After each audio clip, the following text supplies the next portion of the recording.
அடுத்தடுத்த தோல்விகளால் உடைந்து போயிருக்கும் சென்னை அணி மீண்டும் வெற்றி பாதைக்கு திரும்ப வேண்டிய கட்டாயத்தில் இருக்கிறது. வருகின்ற ஏப்ரல் 5ஆம் தேதி டெல்லி கேபிட்டல்ஸை சென்னை சேப்பாக்கம் மைதானத்தில் எதிர்கொள்கிறது.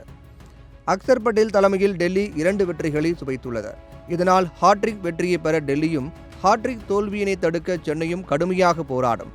எனவே இந்த போட்டி ரசிகர்களுக்கு நல்லதொரு விருந்தாக அமையலாம்.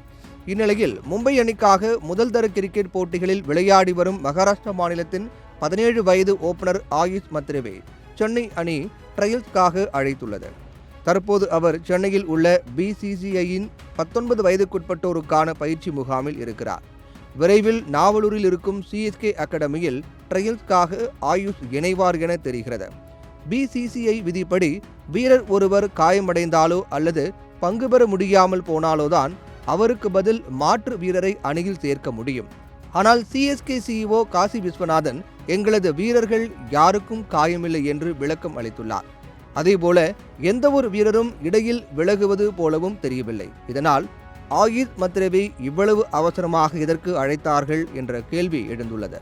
மும்பை அணிக்காக பேட்டிங்கில் கலைக்கு வரும் ஆயுஷ் 2024-25 விஜய் ஹசாரே தொடரில் 2 சதம் 1 அரை சதத்துடன் 458 ரன்கள் எடுத்துள்ளார். இதேபோல ரஞ்சி தொடரிலும் 471 ரன்கள் குவித்திருக்கிறார்.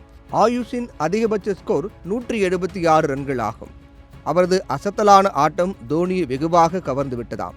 இதனால் ட்ரையல்ஸில் நன்றாக பெர்ஃபார்மன்ஸ் செய்தால் ஆயுஷை சென்னை தொடக்க வீரராக களமிறக்க வாய்ப்புகள் அதிகம் இருக்கின்றன. விரைவில் ஆயுஷ் மத்ரே குறித்து சென்னை சூப்பர் கிங்ஸ் அணி அதிகாரப்பூர்வமாக அறிவிக்கும் என எதிர்பார்க்கப்படுகிறது.